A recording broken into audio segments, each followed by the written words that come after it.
actually been looking forward to this for about a year now. I came to this last year. I actually won a prestigious award last year. I was the first DC to be to register for Schubel Vision. They didn't give that this year, so I'm the only one to get it. So I'm just going to get right into it. We don't have much time with students. So as Matt Jackson stole from me, I knew you read through my PowerPoint earlier. You cannot successfully communicate what you do not own. So what does that mean? Most people are like, I can communicate, I can talk, I know what it means. I sat through this weekend.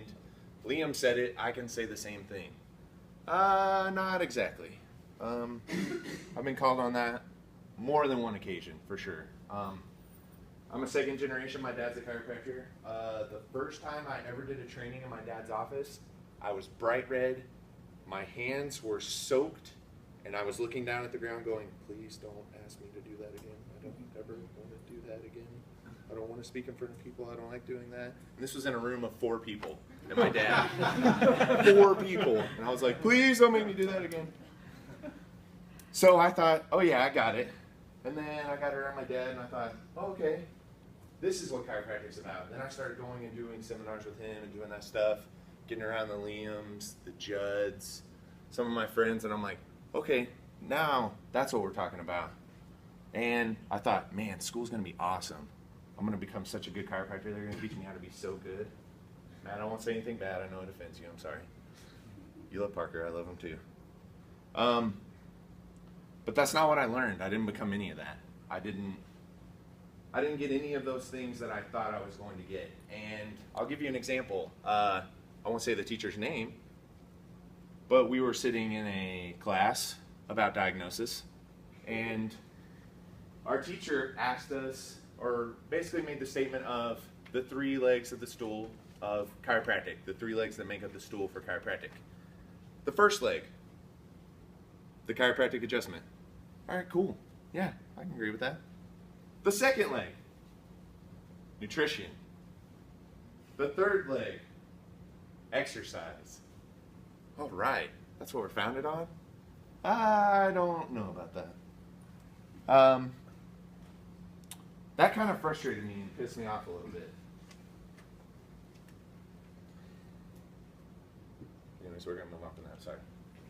So, conviction in your beliefs. Last weekend I had my mind blown by the guy that's standing back there, Sean Dill and Andy Roberts. I went to the Art of the Specific, thought I knew what chiropractic was, and you know, I was a MIFO guy, just move every freaking segment, and that's what was going on, and you know, I could get it done. And then I learned about conviction in your beliefs, and then Joey and I, Hans over there, were talking about conviction in your beliefs. So, do you believe in it enough that no matter what, you can't be shaken from what you're saying? No matter what happens, no matter what comes at you, who comes against you.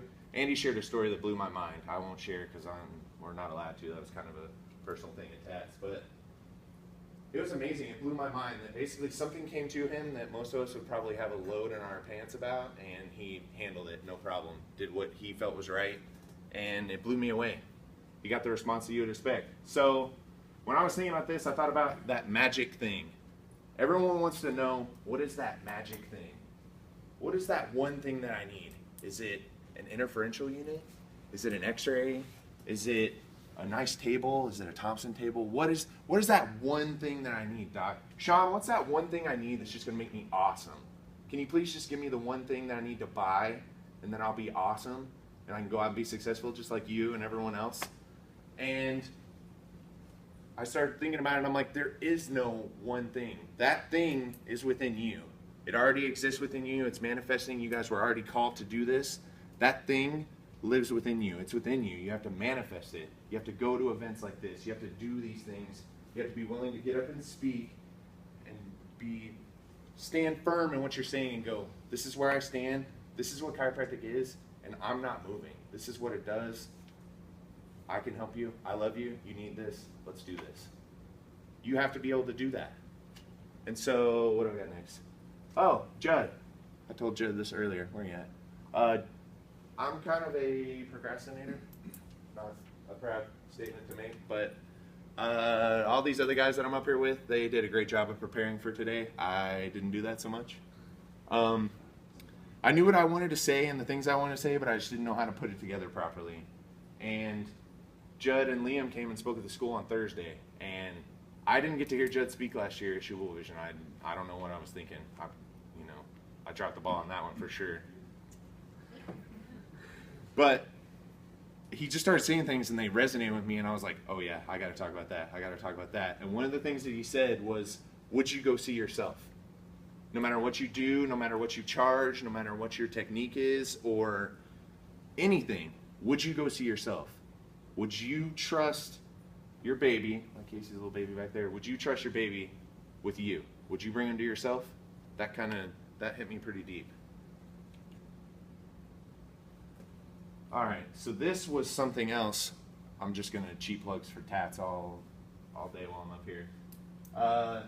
Do you really believe in your philosophy? So the story that Andy told made me go, wow, do you really believe in your philosophy enough where if a situation came to you, would you do that? Would you be willing to adjust them if they were showing up in pattern, you checked them and you said, man, they need to be adjusted, but there's something else going on. Would you still be willing to do that? I'm like, huh.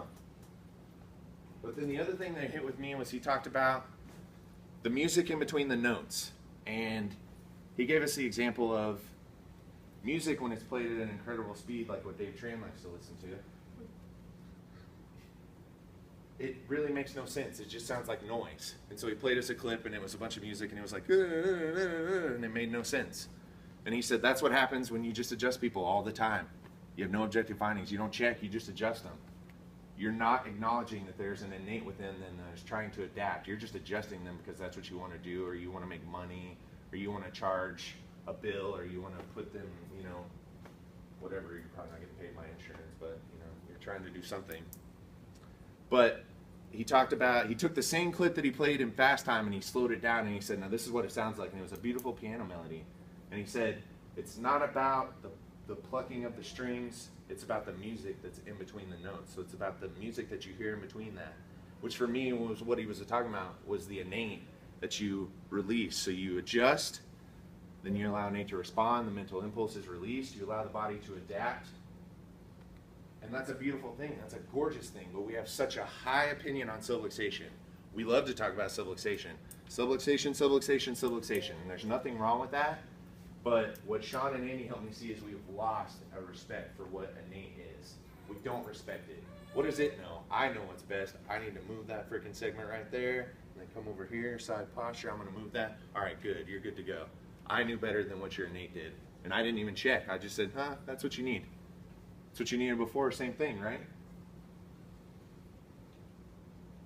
So,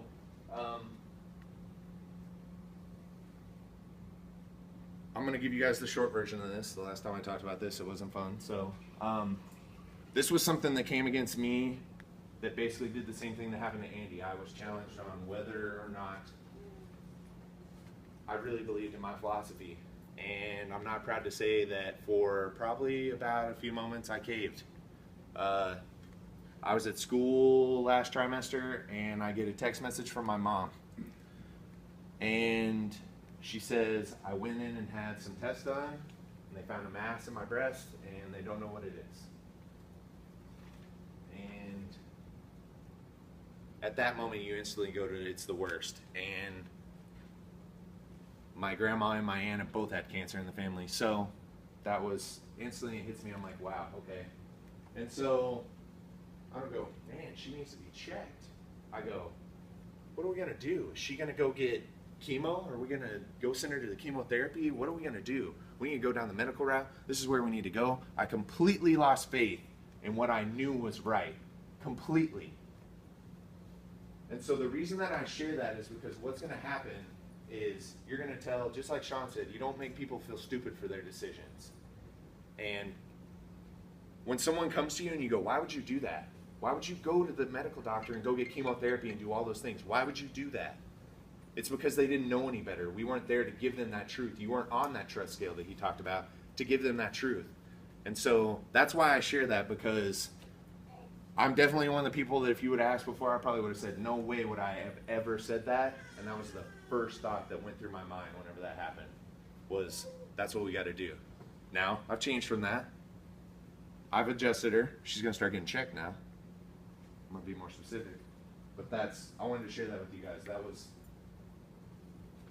really, I want you to get that literally at some point something like that's going to happen. It's going to be your mom. It's going to be your wife. It's going to be your kid. It's going to be your sister.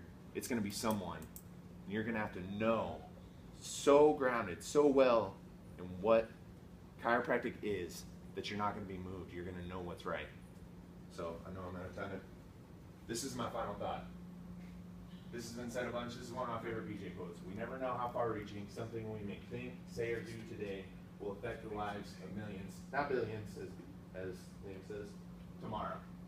So the last thing I'll say is what you think, what you say, and what you do has the ability to be manifested into something. So what are you going to do to make that manifest into something that leads us into a better world with chiropractic?